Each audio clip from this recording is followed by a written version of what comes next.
So hello and welcome. Welcome to the inaugural New Orleans Book Festival at Tulane University.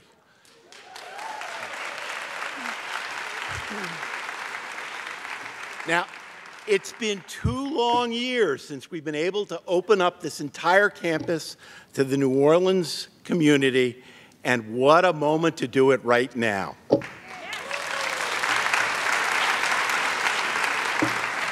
So I'm Mike Fitz, I'm president of Tulane University, and I want to thank you for being here and welcome. Welcome to over 100 authors taking part in readings, panels, keynotes throughout the weekend, and of course our Family Day festivities on Saturday. So let's hear it now. Aren't you excited about our keynote speakers and all the authors for this weekend?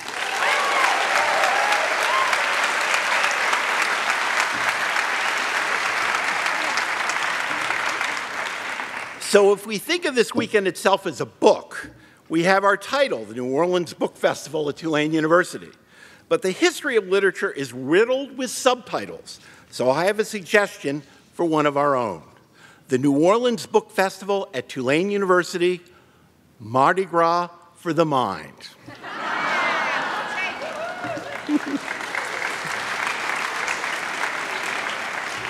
So let our city's signature festival, BookFest, represent our opportunity to bring people together from all walks of life, all viewpoints, cultures, beliefs, and ages.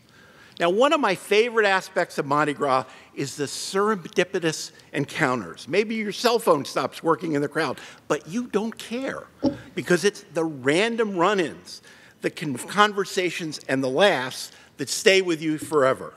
And I dare say I think of our BookFest rivals, Mardi Gras, in terms of sheer star power.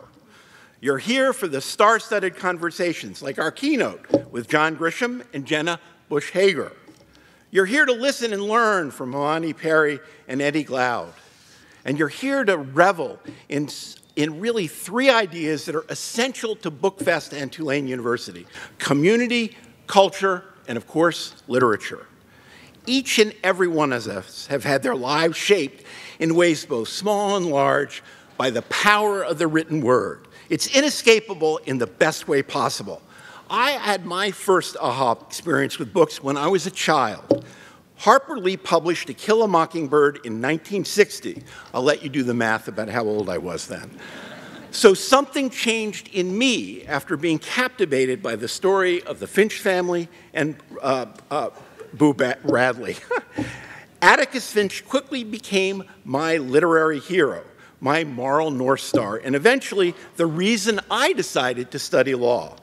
To Kill a Mockingbird lit a match of inspiration in my mind, and in a strange sense, I don't think I'd be on this stage were it not for that book. Years later, as a wide-eyed, newly minted lawyer, that fire was rekindled yet again by the written word. I took my first years out of law school to clerk and research for Judge Leon Higginbotham, the jurist, scholar, and famous orator and champion of civil rights. And what I learned researching for Judge Higginbotham's book, In the Matter of Color, Race in the American Legal Process, shaped the next 30 years of my life and career. That is the power of literature. It's an introduction, a glimpse into a life outside your own. It's a way to connect with those you think you may have nothing in common. And it's an avenue for a world-class education, which you can guess is one of my greatest passions. I can't help but presume that tonight's keynote speakers have influenced those in our audience. As a former lawyer and law school dean, I admit to having read nearly all of John Grisham's iconic legal sagas. And I know that South to America, Imani Perry's tour de force through the history and culture of the American South, has already permeated our campus and community just months after publication. I'll admit the buzz on campus has nothing to do with me. You're here to see literary rock stars, here to connect with friends, both new and old, here for 3 days to feed the written word. And personally, I hope you're here to enjoy everything Tulane's beautiful uptown campus and incredible community has to offer. Later, right here in Dixon Hall, Imani Perry will be joined in conversation with Eddie Glaude. We have fun and a packed-filled evening in store. So now I need to pass the baton to our first guest of the evening. And to make that introduction, I will call on a person who needs no introduction. Walter Isaacson, who, alongside with Cheryl Andrew, serves as co-chair of this book festival. He's a biographer extraordinary, as you know, and a best-selling New York Times author. He's also has a day job, serving as the Leonard Lauder Professor of American History of Values at Tulane, where he literally captivates students across the university each semester. That's enough from me. It's now my great honor to introduce Walter Isaacson.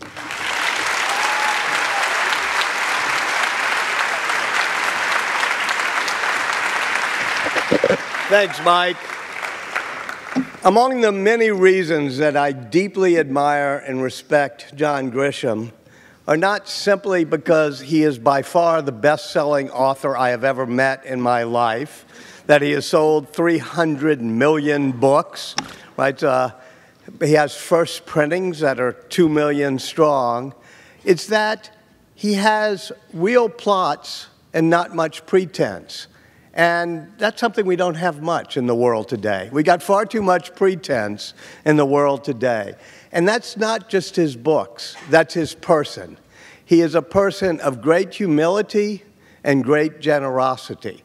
I first got to know him because he worked with Barbara Bush on the literacy program. He was one of the first honorees of that program. Then I got to know him when Laura Bush did the Texas Book Festival and then the National Book Festival. So when Cheryl Landry and I decided to rip off that idea totally and have a New Orleans Book Festival, the first person that Cheryl and I and Allison and Lindsay said we ought to get was John Grisham. It was simple. We asked, and he said yes.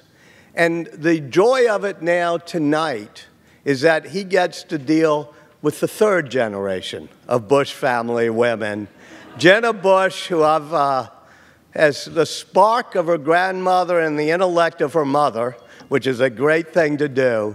So it's my great pleasure to introduce Jenna Bush Hager and Mr. John Grisham.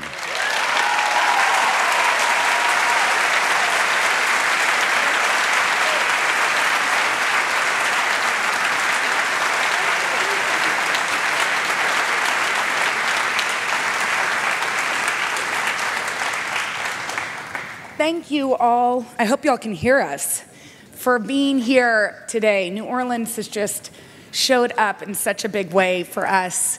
And the fact that I am part of this festival, that Walter Isaacson, who I am such a fan of, my sister and I kind of have a crush on him, started. And really, New Orleans needs this festival. New Orleans has a storied, steamy love affair with literature. And we have so many authors who have written here: Mark Twain, Tennessee Williams, Anne Rice, William Faulkner, and tomorrow and today and the next couple of days is the future of Southern writers. And I just am so thrilled to be part of this, but also to be sitting next to maybe the most iconic Southern writer who my sister and I also have a crush on. And I know my grandma did. It's just such a pleasure. Mr. John Grisham is a prolific writer. He's written over 37? 48. Okay, well, I'm glad. No, listen, I'm glad he's getting right to it. 48 books. He is so accomplished. And two of his books, of course, The Pelican Brief and The Reckoning, take place right here in this incredible city. So let's welcome Mr. Grisham. Thank you. Thank you. Thank you. Thank you. Can we start with New Orleans? What makes New Orleans such a great backdrop for a legal thriller? Well, it's all the crazy people here. I mean, it's just, it's the colorful characters. It's the clash of cultures. It's the unique history. It's New Orleans. There's no place like it. And I've actually been to Tulane once before. In 1991, I was trying to finish The Pelican Brief, and there's some scenes that take place in the law school at Tulane. So I came down to do a bit of research, and I went to I'm now told the old law school at Tulane, and poked around and saw what I needed to see and got my notes straight. So I have been to Tulane before.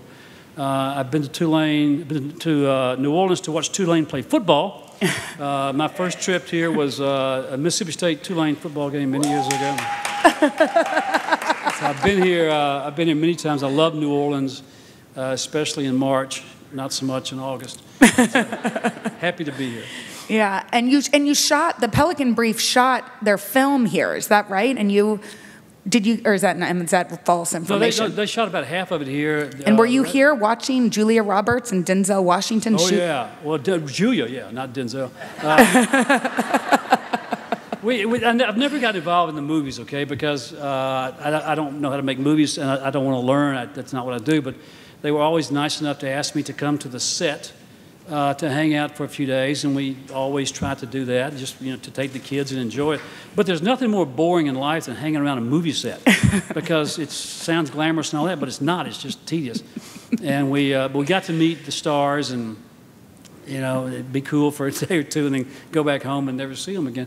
And they didn't write or call? No. They don't write or call. No. Me neither. Well, they go on to other things. A couple of them I kept in touch with over the years, but they're in different worlds, and that's not my world, so I don't hang out with them. I wish all the books could be adapted for film. I've had about 10 of them adapted, but none recently for a lot of reasons. But the early movies, the Firm, The Pelican Brief, The Client, Time to Kill, Rainmaker, those books had a huge impact on the career and things that happened after that. So I'm always thankful for the movies, and I've been very lucky with Hollywood because those films were all fun to watch. Mm-hmm. I've never criticized one publicly. Well, do you want to start tonight? No, I'm not going to. I'm not going to start tonight. So let's talk about your world. You said Hollywood isn't. That you were born in Arkansas. Right. It sounds like you had a mom who gave you the love of reading, a lot like my mom, although she was never formally educated. Right. Talk about and you were one of 5? One of 5 on a cotton farm in Arkansas for a few years until we left the farm in the middle of the night to escape bill collectors. And began moving around the deep. My father got a job as a bulldozer operator, and we moved around all over the South. Lived 1 year in Delhi, Louisiana. Anybody know where Delhi, Louisiana is?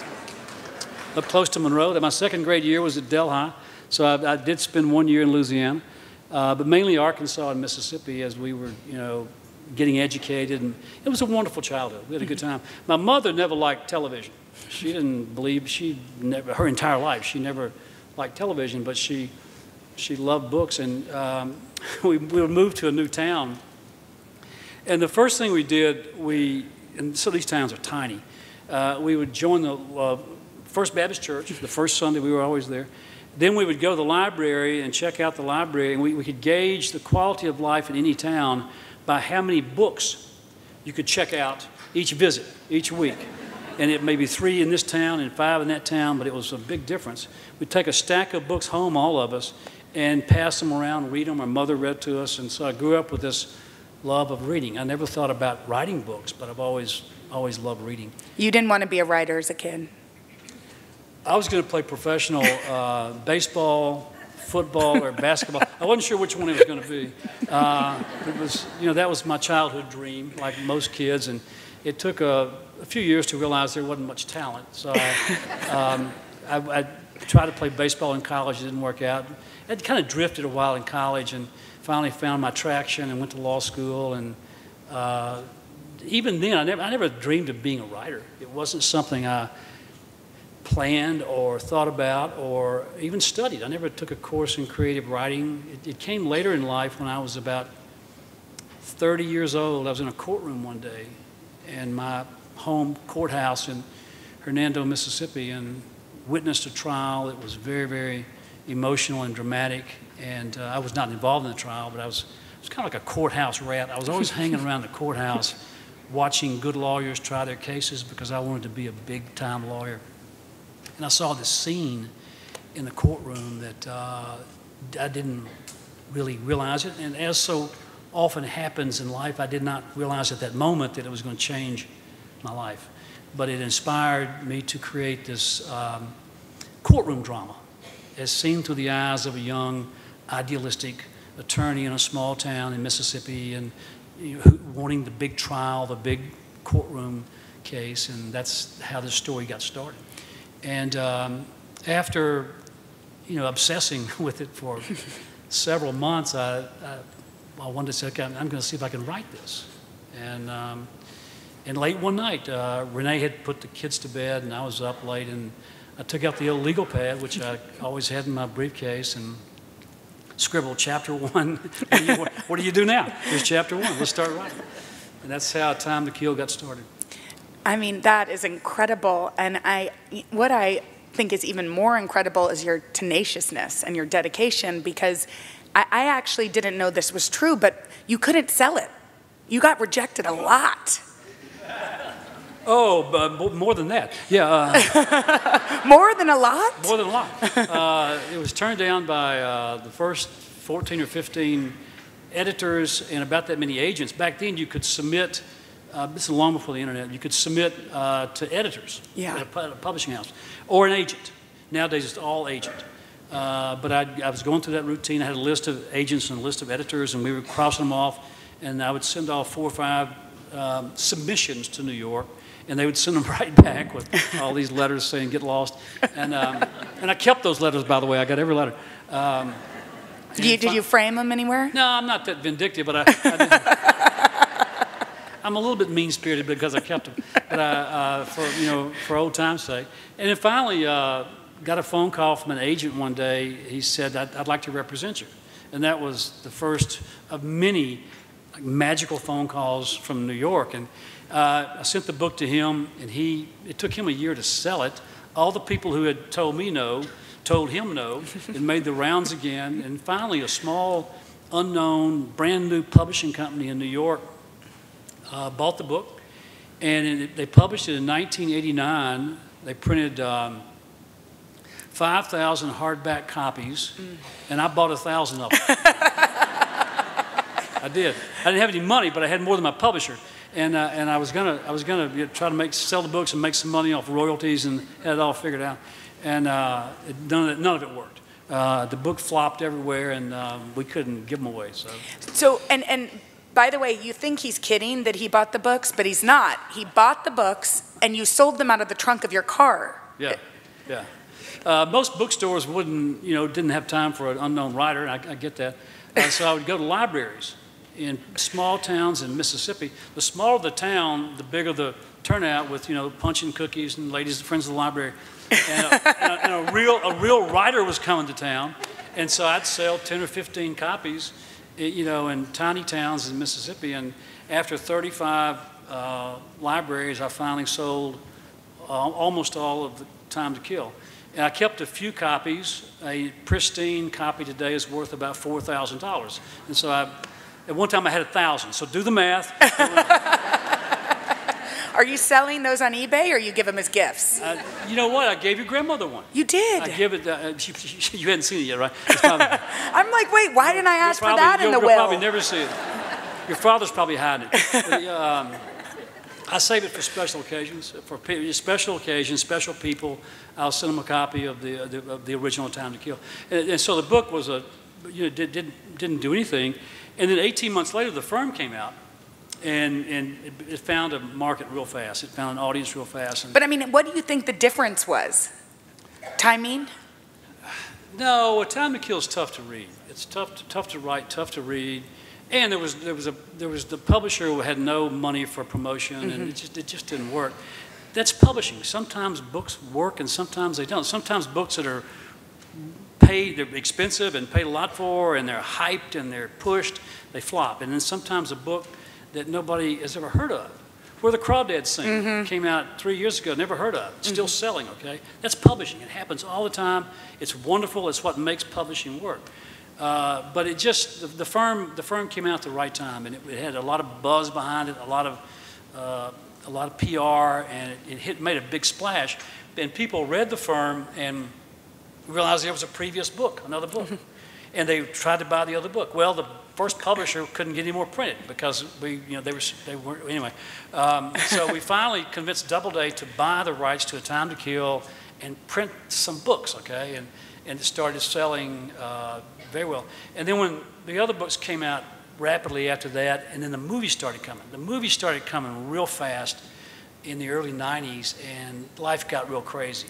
And A Time to Kill was at the top of the charts for a long time, and now, 30 years later, it's the best-selling book of all of them. I mean, isn't that just amazing? Yeah. And when did you quit being a lawyer? Right then. When you made some money? Oh, when I made some money, overnight. As soon as I could walk out the door without turning off the lights, I quit being a lawyer. Do you ever, I mean, obviously that career is what then led to this career. You wouldn't be able to write such meticulously detailed legal thrillers, which I think you coined that name, by the way. I mean, did you create the legal thriller? No, but I take credit for it. You should. Without all of your work before, like you needed that as research almost. Jenna, I would never have written the first book had I not been a lawyer. Again, it's not something I dreamed about, not something I studied, it's not something I ever thought about doing. Mm-hmm. But I was a lawyer, I was in the courtroom at the right time, and I got inspired. Now, I also had, as a young lawyer, I had no patience with a lot of legal correspondence, long letters that were 3 pages long that you could cut in half, or even pleadings, lawsuits, motions that lawyers would just put all this crap into. And right off the bat, I said, I'm not going to do that.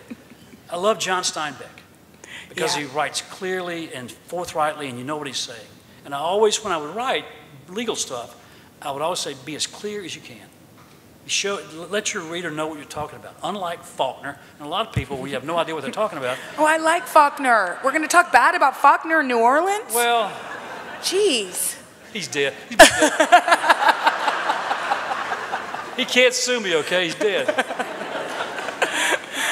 Okay, do you think this is the time for us all to be shamed by Mr. Grisham? Do y'all know that on the first, well, tell me if this is true, because not everything on the internet is true. Did you know that? Thank God. Okay. Is it true that on the 1st of January, you start your year's book, and you set a little calendar reminder, and 6 months later, you're done? Yes. Okay, wait, what? So tell us your process. I mean, most of us don't even go to the gym anymore. Our New Year's resolutions are done. When my wife stops shopping, I'll stop writing, okay? No, it's 4 hours every morning. It's what I do. From 7:30 until almost noon every day. I have nothing else in my life to do to fill that time. I can go off in the afternoon, go to a ball game, play golf, whatever, hang out with friends, travel. But that's my special time every day. It has been for 30 years. Wow. Back when I was still a lawyer, it was like 5 o'clock in the morning because I only had an hour or so to write. But that's my time, and it's my desk, my office, my little cubbyhole where I go every day with the same type of strong coffee. There's no phone, no fax, no internet, no music, nothing but me at this one space at 7:30 every morning. I did it this morning, and I live for it every day. I mean, don't we all want purpose like that? That is incredible. Well, thank you. It is. And I also think, look what happens when we put our phones away. We become John Grisham. It's pretty incredible. Let's talk about your work with the Innocence Project. Sure. You're on the board. It's something you're extremely passionate about. Sure. You've written about it in your nonfiction work. How did you get involved, and what do you think needs to happen with criminal justice reform? You know, people. The question I get most of all from aspiring writers is, where do the ideas come from? And Stephen King says he goes to a website and buys the ideas. Is that real? No, okay. He lies a lot. I can guarantee. Stephen King lies a lot. Don't tweet that. There was an obituary. I don't care. There was an obituary in the New York Times on December of 2004 about a guy in Oklahoma who had obviously just died. It was his obituary. And I love obituaries because they tell you these beautiful stories about people you would never know. And he had been wrongfully convicted in Oklahoma, served 12 years on death row, came within 5 days of being executed for a murder he had nothing to do with. And the guy was my age, race, religion, same background, almost same part of the country. And I thought, and he was a second-round draft pick of the Oakland A's in the 1971 free agent draft. In his little section of Oklahoma, people thought he was the next Mickey Mantle. And he certainly did too, had a big ego. He crashed as a player, got involved with drugs. Anyway, and he got framed for a murder by this town where he'd been the local sports hero. They put him in prison. They put him on death row. I thought, this is too good to pass up. So I'd never written nonfiction. I had no idea what I was doing. I'm not trained as a reporter or an investigator. I just went there and started digging. And the story got bigger and bigger. And I wrote the book. And The Innocent Man took me into the world of wrongful convictions. And even as a young lawyer who did a lot of criminal cases, I never had a client I thought was wrongfully convicted or abused by the system. We had a good system where I practiced. We had good judges, prosecutors, and police, and so. But suddenly I had this case that that was so amazing, and I wrote the story, and I realized in doing that there are so many innocent people in prison, and most people don't believe that. But it's true. Tens of thousands of innocent people in prison. We have 2.5 million incarcerated right now. The estimates range from 2% to 10%. Take your number. It's a big number, okay? And so I got involved with the Innocence Project. I've done some work with the Innocence Project here in New Orleans, which is one of the best in the country, a freestanding Innocence Project. And we work hard and litigate from coast to coast, trying to exonerate innocent people. It's very gratifying work. It's extremely frustrating work because they shouldn't be there to begin with. It's fairly easy to put an innocent man in prison. It's almost impossible to get one out. And that's what we fight every day. So. Yeah, and it's highly affected by race, too. Oh, racism is an enormous factor in wrongful convictions. From the very beginning, when a crime happens, the way the suspects are treated by the police at the very beginning, racism is a huge factor.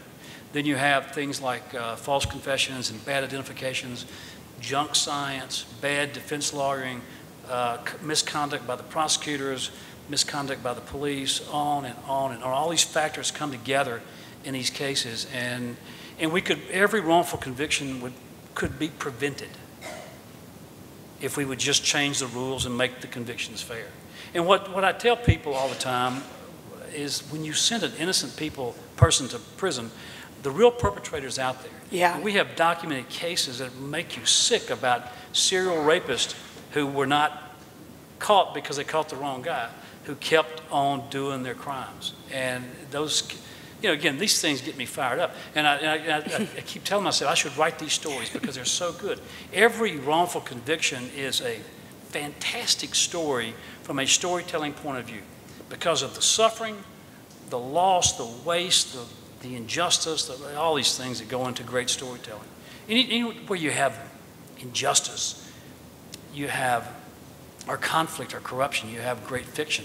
People always say, why do so many writers come from Mississippi? Well, because we have a very tortured history that was responsible for a lot of suffering and conflict and injustice. And when you have that background, it's the same here in Louisiana, most of the southern states, you have great stories. They're not always redeemable, they're not always fun to read, but they're important stories. Well, do you think criminal justice reform is possible? Yeah, both sides are back to the table, sort of moving together. Before 2016, there was a lot of effort on both sides. Frankly, the Republicans were tired of paying for it, the prison system, because it's so expensive, with 2.5 million people in prison, and that was their hot button. The Democrats, want it for other reasons. They were coming together and getting serious about it. John McCain was in the middle of it. Let's change some of these laws, whatever. That got derailed for a while. I think back, with COVID and wars and all that, it's hard to think about criminal justice reform. But I think George Floyd was a galvanizing moment in this country when we finally said, this stuff has got to stop. We've got to change laws and procedures, police procedures, to stop this stuff. So I think I think there's movement back toward the middle. Thank you so much for your work.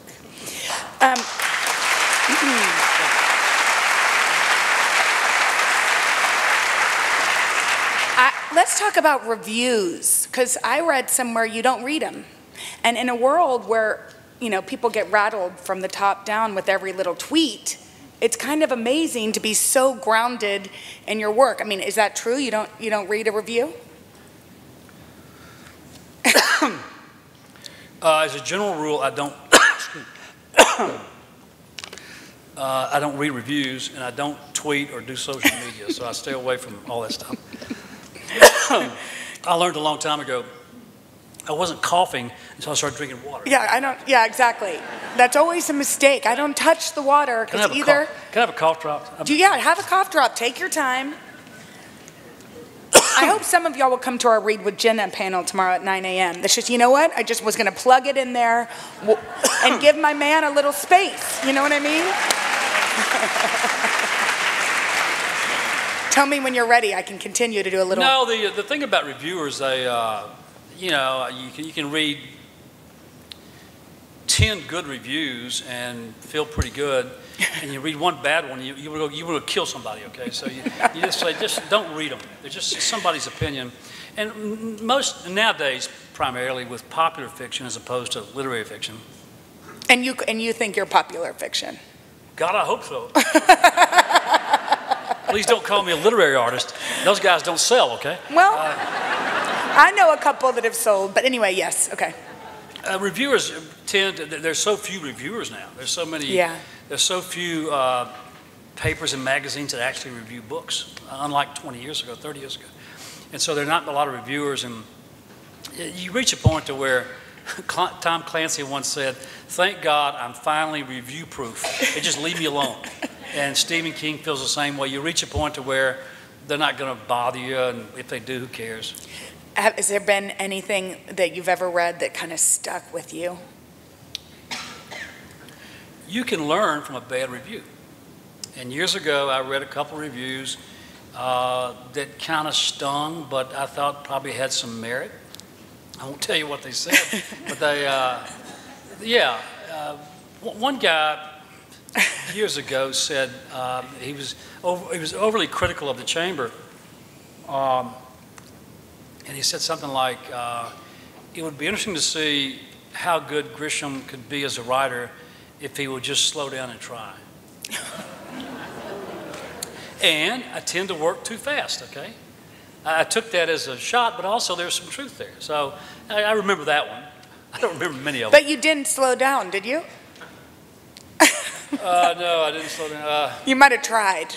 I was slowing down before COVID, and COVID, you know, I hadn't left the. Tell us about your life during COVID. What was it like? Well, I've been in quarantine for 30 years, okay, so it's not that big of a deal. I live on a farm behind a gate, and since my kids are grown and I'm not coaching baseball or softball anymore, I just, there's not a whole lot to do. We took COVID serious. We didn't travel. We didn't go anywhere. We locked down on the farm, and so the first book the book I was writing when COVID hit 2 years ago was a book that became the Judge's List. Yes. About the judge who's a serial killer. So you were writing about a serial killer during a global pandemic? It didn't work. It didn't work. Yes, it didn't work. I said, this is too depressing. And I had a hard time concentrating creatively. It was really, we're all distracted. We were so distracted initially. Yeah. And I said, I had trouble writing for a while. And the clock was ticking because it was the springtime when I do a lot of writing. And so I retreated back to where my comfort zone, my home turf, and went back to Ford County and wrote A Time for Mercy, which was a Jake Brigance courtroom drama, the third one starring Jake. And when I get back to that part of Mississippi that I know so well, where I'm from, the people, the culture, history, art, music, religion, the stuff that just comes natural, because I've lived that. It was very soothing to go back and resurrect those characters and write that story. And the book became twice as long as it should have been because I had plenty of time to write. I couldn't go anywhere. But that's how I survived COVID.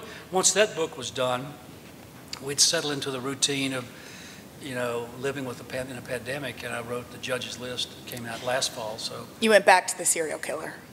Yeah. Look, Jenna, we love crime, okay? Americans love crime. It's true. We've always loved, look at our murder rate. Look at our gun ownership.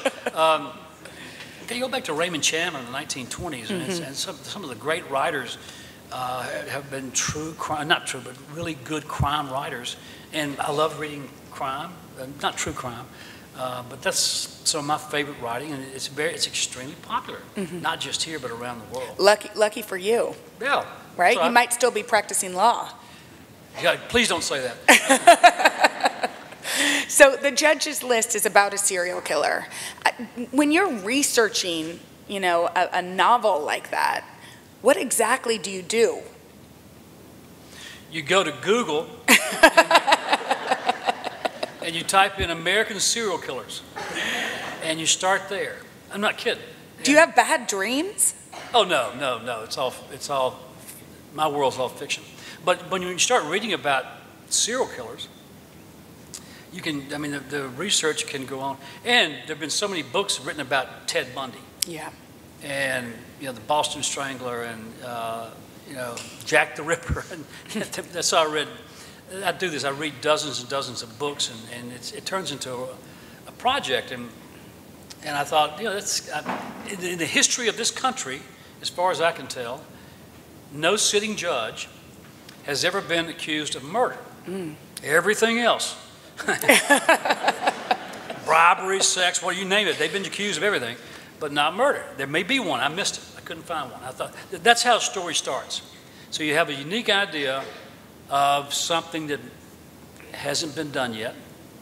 And so I thought, okay, if you had a judge accused of murder and the judge understands the law, police procedure, forensics, courtrooms, if he knows the business of crime, he'd be the perfect guy. So and that's how the story got going. And so, and also I think we all kind of have a little list that we keep. Of how you'd kill people? No, of people you want to kill. Maybe no. You don't write this down, okay? But and you don't really want to kill them, okay? We all carry grudges, okay? And it's not, over time you kind of stop carrying the grudge, but you can't forget about it. There's a few people in your life that have really. I don't want to kill anyone. I didn't say I want to kill anyone. But if you take that and put it in the mind of a psychopath, that's how you get a novel, okay? Okay. Bear with me here. I'm trying to tell you how to do it. I don't think I'm learning. Okay, then what do you do? No. You talk about you were raised by a reader. We're in a city filled with people that love to read in Tulane, a whole weekend filled with books. Who are your favorite writers? Are you reading constantly while you're writing? You just said you read for research, but do you read for fun too? Not as much as I would like. I don't read fiction when I'm writing fiction. Because I catch myself. Yes. You want to read good writers, and I've got some writers that I really admire. And invariably, if I try to read fiction while I'm writing fiction, I'll catch myself doing things I would not normally do because that's the way he or she did it. Yeah. And it's very frustrating because it's not. You don't want to imitate somebody, but it's just kind of a natural. Maybe you use too many commas or whatever because Cormac McCarthy doesn't. But you just kind of catch yourself doing that. And I learned years ago, just don't read good fiction while you're writing it. Save that for the summertime. Or most of the stuff I read is nonfiction books about the issues that I write about. Wrongful conviction, death penalty, mass incarceration, police procedure, injustice, racism and the court system. That's stuff that I'm intrigued by, and I'll use that somewhere down the road in one of my books. So that's what I normally read. When I read for fun, I read. The last book I really enjoyed was Colson Whitehead's Harlem Shuffle. I love James Lee Burke has always been a favorite writer, South Louisiana guy. Michael Connelly, Ian Rankin, the Scottish crime guy. That got a long list of people I keep up with. Love John le Carré, who died a year ago, and was a British spy master. Love Larry McMurtry, who died last year. You guys are dying off. But yeah, there's a whole list of people I try to read and keep up. Walter Isaacson. You told me earlier you love Walter Isaacson. He's too smart for me. I can't. I love this book about Steve Jobs. We talked about his current project. I won't mention it, but it sounds fascinating. And Walter's always writing about some fascinating person. I asked Walter last night if he was friends with Mr. Grisham, and he said, "I wish. I wish we were better friends." And I kind of feel that way too after the last time. We are going to open it up to questions from you all, but before I end, what do you do? What's for fun? I mean, I know you love sports. I know you love the Tar Heels, and you've created somebody went to UVA over in the corner. I know you created a Little League field in Charlottesville. My wife is a Tar Heel. My daughter's a Tar Heel. My daughter married a Tar Heel and has had 2 Tar Heel babies.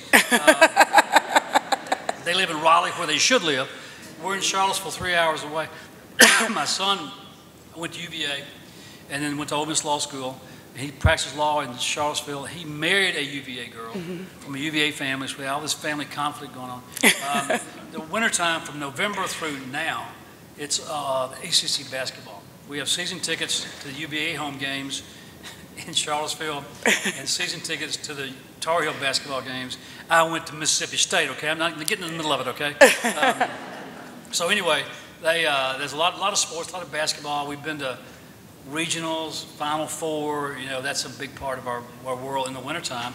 I still own my own Little League baseball park that I built 27 years ago next door to our farm, because the kids in our part of the county didn't have any fields and they weren't playing ball. So it's the dumbest thing I've ever done. I'd love to give it to somebody, maintain it. It's a money pit, but I'm stuck with it, so it's mine forever. You're making so many kids so happy. I was at the ballpark yesterday, watching the little guys practice, and I did a very stupid thing. I took up golf at the age of 55, which is really a dumb thing to do. But I play it all the time, and I play it badly, and we don't even keep score. We just have fun playing golf. And my wife and I travel. We look forward to travel once we can do it. I think we're going to break loose here in a couple of months and go see some places and see some friends. And we stay way too busy. My wife does a ton of nonprofit work, and she's on the National Board of No Kid Hungry, dealing with childhood hunger, and I'm on the board of the Innocence Project, so we do a lot of that kind of, because we have the time to do it, and we care about it, so we feel very lucky. We are so lucky to have you with us tonight. I know you all probably want to ask some questions. Do we have a microphone? Oh yeah, there's 2 microphones right here. And so don't all jump up at one time. Y'all are reminding me of my 3rd grade class. Whenever we can still... What's your question? I'll repeat it. That's right. Okay, I had 2 things. A 2-part question. I've been a theater director and theater teacher, and one of the most profound productions that I did was The Exonerated. I wanted to know if you were familiar with that, especially with the Innocence Project. The question is, am I familiar with the theater stage production of The Exonerated? Yeah, I saw it. It's very famous, had a big audience when it came out. What was the second part? Second question is, my favorite book of yours, probably unusual from other people, but it's Playing for Pizza, which I thought was wonderful. And my question is, any interest, or has anyone expressed any interest in making that into a movie?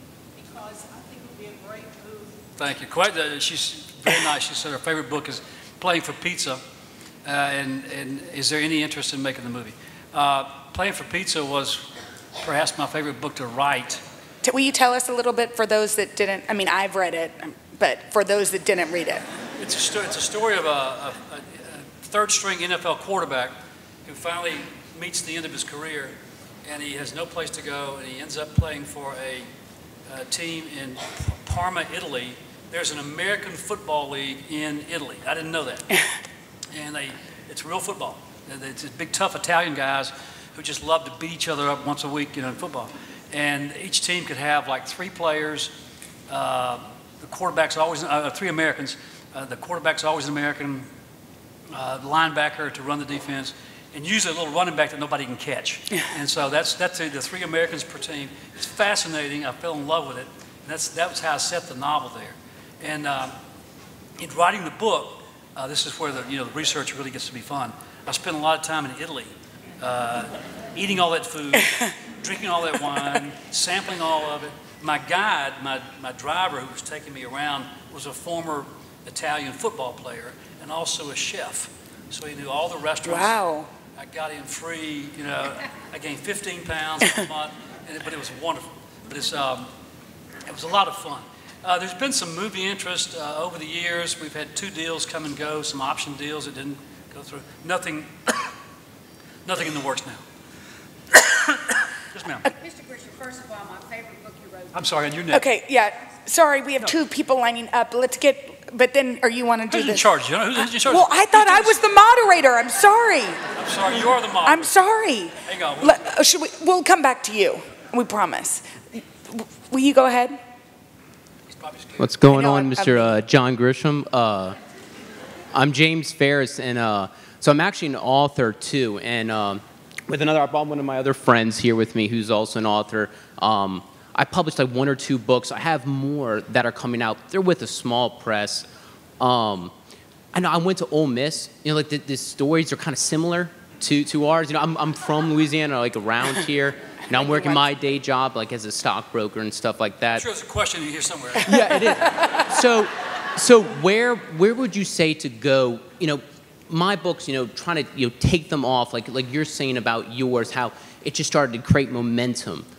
What would you say? I haven't published my next books, but what would you say to really get the engine going and trying to bring them into attention, trying to bring them into, for a lot of people to read, if that makes sense? Nowadays I can't answer that because I'm so far away from the market. It's all internet. I mean, so much of the advertising we do at this level is still internet, and I don't even see it. Okay, I don't know how they do it, but it's all driven by social media and internet. Yeah. It's almost impossible to create buzz now as a first-time writer, unknown writer, the way we had to do it back then by sitting down with journalists and newspaper editors and reporters and reviewers and traveling around, going on book tours, even self-financed book tours. You could kind of make a dent back then, but it's all online now.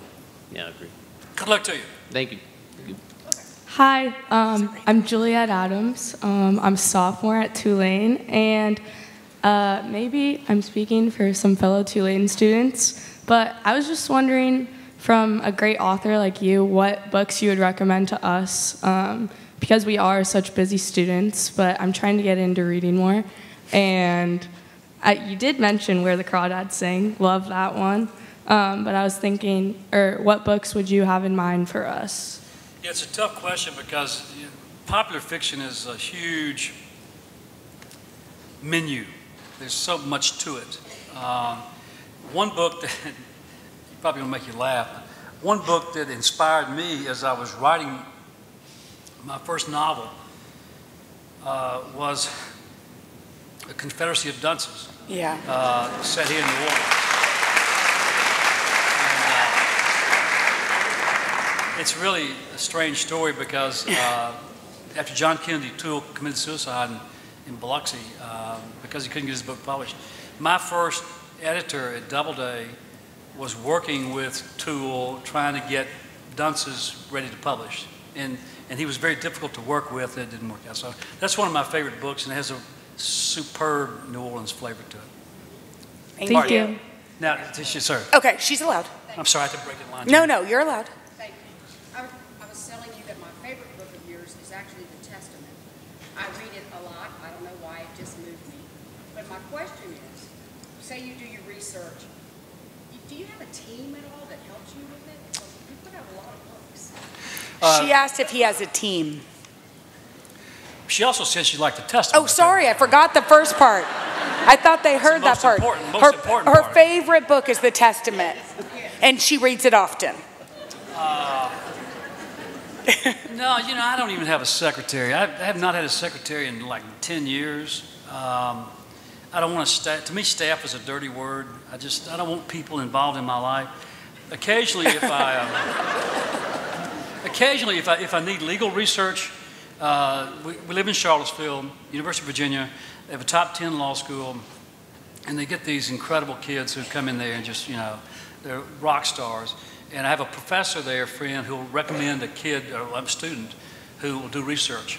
And so I'll get a research assistant from UVA, and they write these beautiful, memos and papers.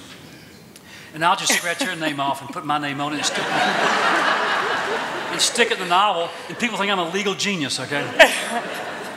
So that's my definition of a team right there. Good question. Yeah, your turn. Okay, well, I think people are lining up, so let's maybe just ask these couple here. Go ahead. Okay, so hi, my name is Isabella. Thank you so much for coming to talk to us. Very welcome. My family is also a UVA family. I'm kind of disappointed them by going here, but anyways, I wanted to ask what to you are the most important aspects of good story writing and storytelling? Good question. Thank you. Well,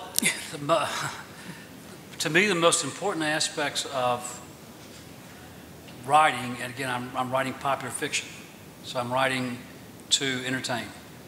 And to me, it's first and always entertainment, because I want the pages to turn. And so that's it. That's the most important aspect to me, is to hook the reader early in the book, as early as possible, and to somehow maintain the tension for 300 pages, leading up to an ending that you don't see coming. An ending that is satisfactory, but not predictable. And that's when I can get those three elements together in my brain before I start writing, I know I've got a good story. And I know it'll be commercially acceptable and popular with the audience. Thankfully, there are a lot of people out there who want the legal thriller every year. They'll let me buy with Playing for Pizza or something like that. Bleachers or a sports book or Sully or something. They'll let me buy with Venturing Off, the reservation. But they want that legal thriller every year. I love them. Thank God for it. Really quickly, if you don't mind me asking a follow-up, do you always stick to that structure of having the hook at the beginning and then the 300 pages and then the end, or do you ever play with that to make it, to almost challenge yourself and challenge your readers? No, occasionally I'll venture off. I think the best book I've ever written from a literary point of view is A Painted House. It's a childhood memoir without a single lawyer in it, no lawyers, based roughly on my childhood in the cotton farms of rural Arkansas way back. It's all about family and history and conflict, and in my opinion, it's much more literary than the popular novel. It was very popular itself. The nonfiction book, it was different. There was a different format to that. But I don't get too far away from plot and structure. I see. Thank you. Thank you. Okay. Don't look at me. Well, I know we have so many questions and very little time. So let's ask the people that stood up real quick, and then we'll let you ask one really quickly. Maybe let's do this as a lightning round. Lightning round. Okay. Lightning round. Let's go. I'll be quick. Growing up, I grew up reading your books, so I started with Theodore Boone and progressed my way as I got older to more mature of your books. But I wanted to ask you, and I think that's something that I noticed in your books, was how do you put yourself into the mind of the character, especially when it's not someone or some setting that you yourself were in? Like, how do you bring the human character to life? Like, that's my question. Yes. That's the most difficult part of writing a book.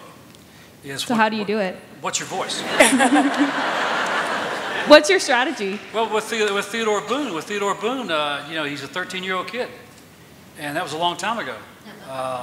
Now, my 13-year-old year was one of my best. I had a great year when I was 13.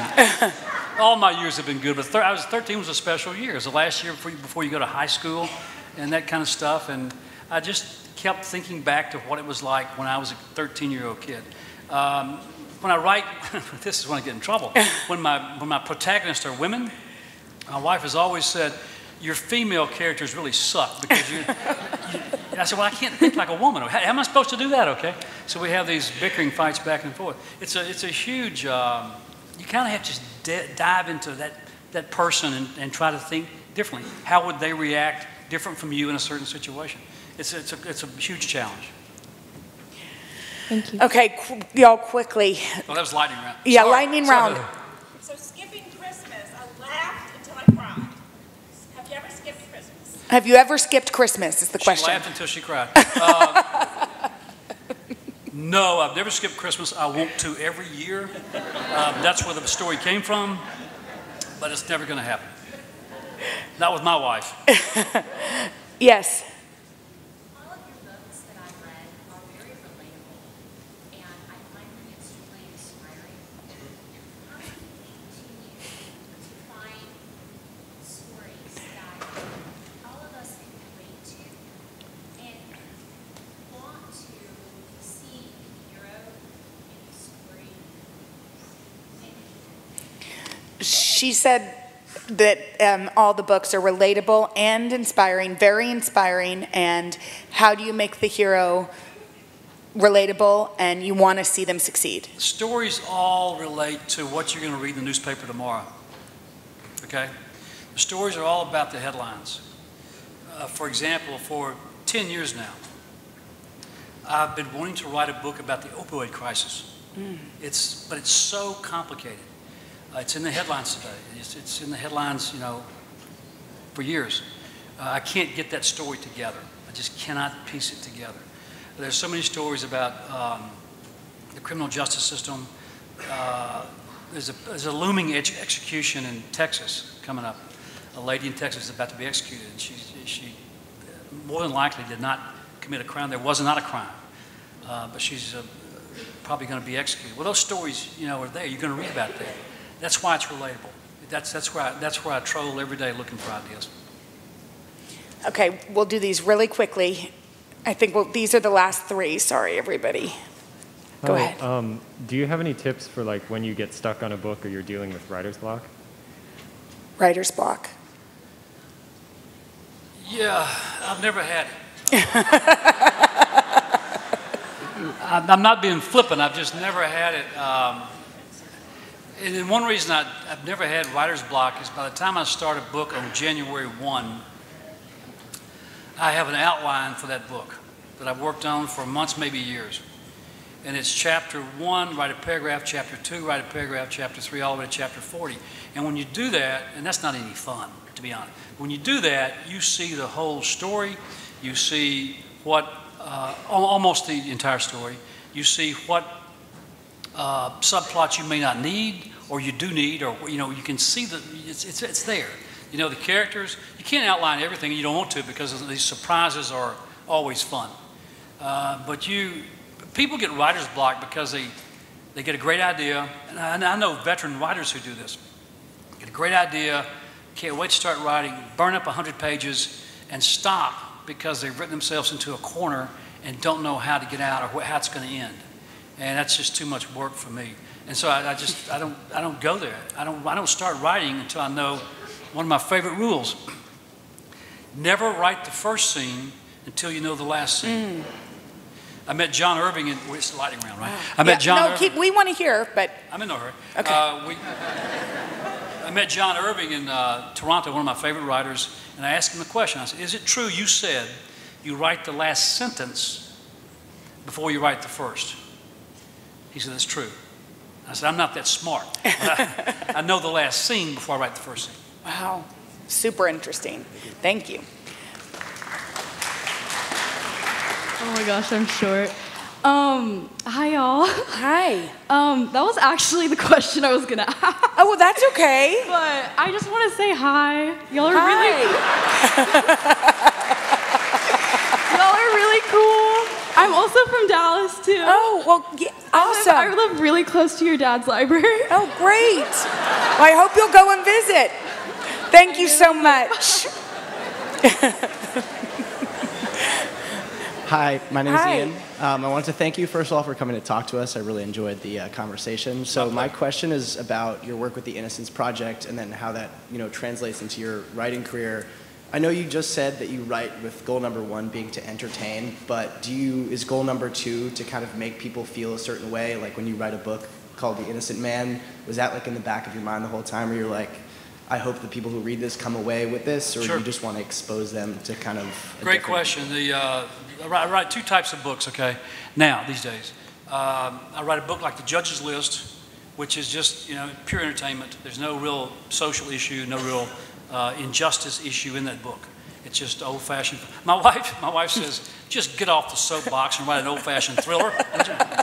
The other books I write are about when I take an issue, whatever the issue may be, death penalty, wrongful convictions, or police misconduct, whatever the issue may be. I've even used environmental destruction. I've used homelessness. I've used a lot of issues. And you take that issue and you research it, and you craft a very suspenseful story around it, so that when your reader finishes, you're not preaching. You can't impose your politics on your readers. You don't want to, but you want to take that reader along a journey, tell a great story, and make them more aware of a certain issue and learn something about it. Those are the best books I write. And do you think?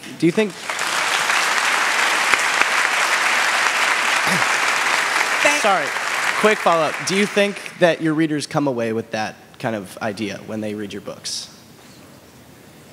It's hard for me to gauge how readers react. I'm too far removed from it, but I do get a lot of mail. I was going to say he's sold 300 million copies, so something tells me the answer is yes. Yeah, I think there are a lot of people who think differently after they read a book, because I do read the mail. If you write me a letter, I'm going to read the letter. I can't always answer, but I read the letter. Can we just thank Mr. Grisham for an incredible evening and for kicking off this festival? Thank you.